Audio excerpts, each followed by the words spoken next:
Friends यहाँ पर हमने क्वेश्चन नंबर 6 तक के आपके पास सॉल्व कर लिए थे। अब हम देख रहे हैं क्वेश्चन नंबर 7 एंड 8। आप देखेंगे तो आपके पास क्वेश्चन नंबर 1 to 5 तक में जो क्वेश्चन पैसेज पे बेस्ड थे, सेंटेंस रिलेटेड, पढ़ने के बाद आपको उन्हें आंसर करना था। यहाँ पर आपके पास 7 और 8 नंबर में क्या कहा गया है? क्वेश्चन नंबर 7 एंड 8 में कह रहा है choose the word group words which is most similar in meaning of the word या to the word / group of words printed in bold as used in the passage। यानी जो हमने आपको पहले ही कहा था कि जो बोल्ड में आपके पास वर्ड्स गिवन है क्वेश्चन में, आपको उन्हें ध्यान में रखना है और उसके करस्पॉन्डिंग आंसर देना है। अब यहाँ पे बात की जाए क्वेश्चन नंबर 7 में आपके पास क्या गिवन है? क्वेश्चन नंबर 7 में आपके पास गिवन है वर्ड पल्वराइजेशन। 7 और 8 में आपको क्या करना है? जो गिवन 5 ऑप्शंस हैं इनमें से जिसका मतलब सबसे क्लोजेस्ट होगा, सबसे मीनिंगफुल वर्ड जो पल्वराइजेशन की क्लोजेस्ट मीनिंग निकले, उसको हमें टिक करना है। बात करें अगर पल्वराइजेशन की, पल्वराइजेशन का मतलब हमने यहाँ देखा था तबाह कर देना या तहस नहस कर देना। अब बात की जाए अगर पल्वराइजेशन की तहस नहस कर देना तो कोई ऐसा वर्ड खोजना है जो तहस नहस कर दे। लेकिन यहाँ पे फ्रेंड्स तहस नहस करने से मतलब ये नहीं था किसी बिल्डिंग को गिराना या किसी सिस्टम को तोड़ना। यहाँ पल्वराइजेशन का मतलब था एक इकोनॉमी को बर्बाद कर देना। तो कुछ इस तरीके का वर्ड जो एक इकोनॉमी से रिलेटेड है, जो इकोनॉमी को बर्बाद करे, उस क्रम को हमें देखना है। अब बात करें जैसे पोलराइजेशन की, तो पोलराइजेशन मतलब क्या होता है? ध्रुवणता। ध्रुवणता अगर आप देखेंगे तो चेंज कहलाता है। ये भी पोलराइजेशन भी चेंज ही होता है। एक अगर आप देखेंगे क्वालिटी होती है चेंज होना, बट ये जो चेंज होता है वो एकदम ड्रामेटिकली होता है, बहुत ही फास्ट होता है और किसी भी सिस्टम को कोलैप्स कर देता है। पोलराइजेशन धीरे धीरे आगे की तरफ बढ़ता है और ये जनरली कम किया जाता है आपके पास किसी सिस्टम में, पॉलिटिकल सिस्टम्स में इसका ज्यादा यूज होता है, तो उसमें पोलराइजेशन कहते हैं। तो ये आंसर इसका नहीं हो सकता। मैशिंग की अगर बात करें तो मैशिंग का मतलब होता है किसी चीज को कुचल देना। तो कुचलने का मतलब यहाँ पे है नहीं, तबाह करना, मतलब हम किसी जानवर को कुचलने जा नहीं रहे हैं, तो मैशिंग इसका आंसर नहीं होगा। डिबेसमेंट की बात करें तो डिबेसमेंट जो शब्द है वो लिया गया है डीबेस से। डीबेस का मतलब होता है किसी चीज का प्राइस कम कर देना या घटा देना, या किसी चीज की जो वैल्यू है उसे कम कर देना। पोलराइजेशन का मतलब क्या था? पोलराइजेशन मतलब तबाह कर देना, वैल्यू भी कम नहीं हुई, एकदम खत्म ही हो गई वो। तो डिबेसमेंट देखेंगे तो आप कहीं ना कहीं तो वैल्यू कम तो हुई, डिबेसमेंट का मतलब किसी चीज की वैल्यू कम कर देना, बट वो पूरी तरीके से खत्म या खत्म होने की ओर आगे नहीं बढ़ रही है।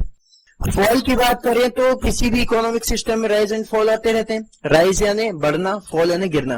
फॉल मतलब एक ऐसी क्वालिटी है कि जिससे सिस्टम तो नीचे आया है लेकिन वो वापस से डेवलप हो सकता है। जबकि पोलराइजेशन का मतलब ये होता है कि एक बार जब वो चीज खत्म हो गई उसे बहुत समय लग जाएंगे उभरने में। जबकि फॉल जो टर्म यूज किया जाता है, फॉल टर्म का यूज इसलिए किया जाता है कि आप गिर के तुरंत भी उठ सकते हैं या थोड़ी देर के बाद संभल सकते हैं। अब बात की जाए 5th ऑप्शन की, तो 5th ऑप्शन क्रशिंग। क्रशिंग की अगर बात की जाए तो क्रशिंग का मतलब होता है किसी चीज को पूरी तरीके से नष्ट कर देना।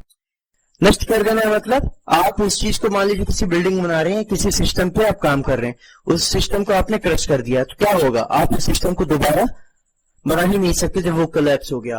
तो पल्वराइजेशन के अगर नियरेस्ट क्लोजेस्ट आप देखेंगे कोई ऐसा शब्द जो दोबारा तुरंत जिसको बना पाना है, तुरंत बिल्डअप कर पाना पॉसिबल नहीं है, तो वो जो नियरेस्ट या क्लोजेस्ट मीनिंग है वो किससे आ रहा है? आपके पास क्रशिंग से। तो इसका आंसर होगा आपके पास crushing, option number 5।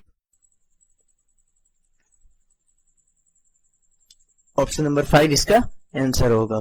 Question number हम 7th के बाद 8th की तरफ चलते हैं।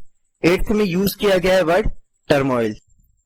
टर्मोइल का हमें क्लोजेस्ट मीनिंग बताना है। यहाँ पर अगर टर्मोइल की बात करें तो हमने टर्मोइल का पैसेज में यूज देखा था।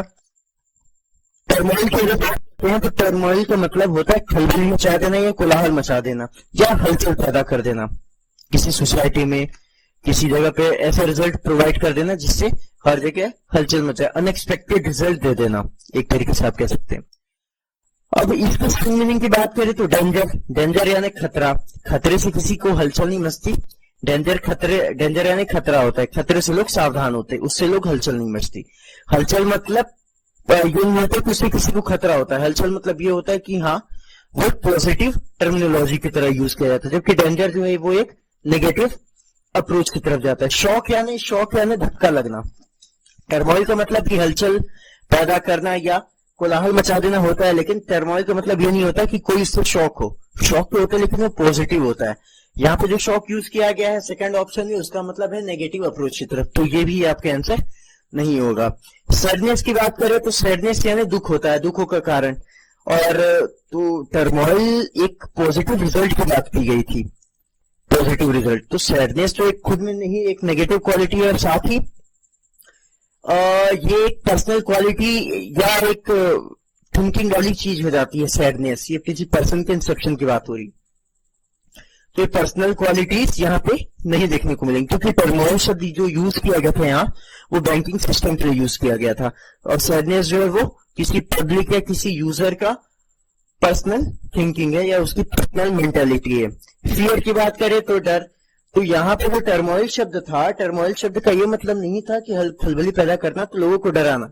टर्मोइल का मतलब ये था कि आपने ग्रोथ किया, उसके बाद में आपने हलचल मचाई, मतलब पॉजिटिव रिजल्ट दिया, जिससे लोग इंकरेज होंगे और ये चाहेंगे कि इसने ऐसा क्या काम किया जिसकी वजह से इसका रिजल्ट इतना अच्छा आया।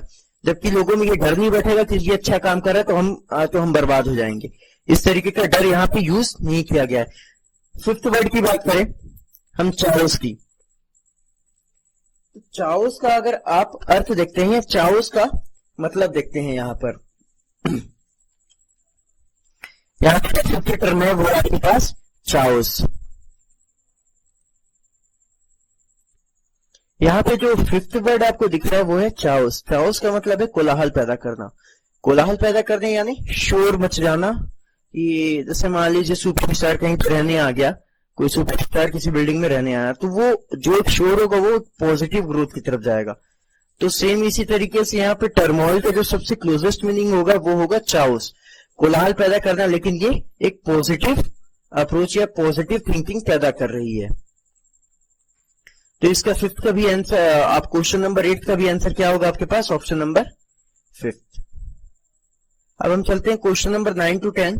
क्वेश्चन नंबर 9 to 10 में क्या कह रहा है, choose the word group of words which is most opposite in meaning to the word group of words printed in bold used in the passage. यानी आपको ऐसे शब्दों का चुनाव सिलेक्शन करना है जो गिवन वर्ड से जस्ट अपोजिट मीनिंग रखते हो। बात करें अब क्वेश्चन नंबर 9 में कौन सा वर्ड गिवन है आपके पास, मुंडेन। मुंडेन की अगर बात की जाए तो मुंडेन का मतलब होता है साधारण या दुनियादारी। मुंडेन का मतलब होता है साधारण, सिंपल, साधारण सी बात। एक्स्ट्राऑर्डिनरी की बात की जाए तो एक्स्ट्राऑर्डिनरी का पहला ही ऑप्शन आपको क्या दिख रहा है, एक्स्ट्राऑर्डिनरी, असाधारण, यानी बहुत ही जो नॉर्मल ना दिखे, रियर केसेस यानी पॉजिटिव, बट एक्स्ट्राऑर्डिनरी स्टूडेंट जैसे हम कहते हैं। हम बात करते हैं जनरल स्टूडेंट की, तो कोई बंदा जो उनमें से ज्यादा पढ़ने में अच्छा होता है, टैलेंटेड होता है, उसे हम क्या यूज करते हैं, एक्स्ट्राऑर्डिनरी। तो यहाँ पे क्वेश्चन 9 का आपको पहले ही आंसर मिल गया है एक्स्ट्राऑर्डिनरी, बट क्या ये सही है या नहीं आगे चेक करके अदर ऑप्शन से ही। 2 की बात करते, 2 का मतलब क्या होता है, रेगुलर। रेगुलर का मतलब ये हुआ कि कंसिस्टेंसी मेंटेन करके रखा हुआ है, लेकिन साधारण और रेगुलर दोनों ही, कोई रेगुलर पर्सन है वो साधारण हो सकता है। तो मुंडेन और रेगुलर कोई अपोजिट मीनिंग नहीं हुआ, सिमिलर मीनिंग हो गए। सवर का मतलब भी कहीं ना कहीं साधारण या कॉमन सा होता है। रूटीन की बात करें फिफ्थ ऑप्शन, तो फिफ्थ ऑप्शन रूटीन का मतलब क्या होता है, जो डेली पर्टिकुलर प्रैक्टिस में है, एक ही चीज को फॉलो कर रहा है। अगर आप रूटीन को फॉलो कर रहे हैं तो कहीं ना कहीं आप साधारण थिंकिंग ही रखे हुए हैं, उस चीज को बस फॉलो कर रहे हैं डेली। एक्स्ट्राऑर्डिनरी वो पर्सन हुआ या असाधारण वो है जो पिछले रूटीन से ज्यादा काम कर रहा है आज के दिन पे। तो यहां पे अगर क्वेश्चन नंबर 9 देखें तो इसका आंसर होगा आपके पास option number 1, extraordinary. Question number 10, thrive की बात करते हैं। थ्राइव का जस्ट अपोजिट मीनिंग क्या होगा, तो थ्राइव की अगर बात करें हम, तो थ्राइव का हमने जो मीनिंग देखा था वो होता है समृद्ध होना या आगे बढ़ना। समृद्ध होना, आगे बढ़ना, तो हमें ऐसा वर्ड खोजना है जो जस्ट अपोजिट हो समृद्धि के। अगर बात करें सक्सीड, सक्सीड मतलब भी क्या होता है, सफल होना या आगे बढ़ना, तो ये सिमिलर मीनिंग हुआ, अपोजिट मीनिंग तो होगा नहीं। वरी की बात करें तो वरी मतलब चिंतित होना होता है, चिंतित होना होता है, लेकिन चिंता में आप आगे बढ़ रहे हैं, जा रहे हैं, यहाँ पर नहीं कह सकते। ट्रम्बल की बात करें ऑप्शन नंबर 4 की, तो ट्रम्बल में होता है कांप। आप किसी चीज से कांप रहे तो इसका मतलब ये नहीं है कि आपका रिजल्ट बेकार आएगा, अच्छा आएगा। आप हो सकता है कांपना एक थोड़ी देर की क्वालिटी होती है ट्रेम्बल करना, जबकि थ्राइव जो है वो एक लॉन्ग टाइम क्वालिटी होती है। स्ट्राइव की बात करें तो स्ट्राइव यानी होता है बिगड़ना, तबियत बिगड़ सकती है, हालात बिगड़ सकते हो, कुछ टाइम के लिए हो या बहुत लंबे समय के लिए, यहाँ पे निश्चित रूप से नहीं कह सकते आप। जबकि थ्राइव जो बात की जाती है वो लॉन्ग टाइम गोल की बात की जाती है।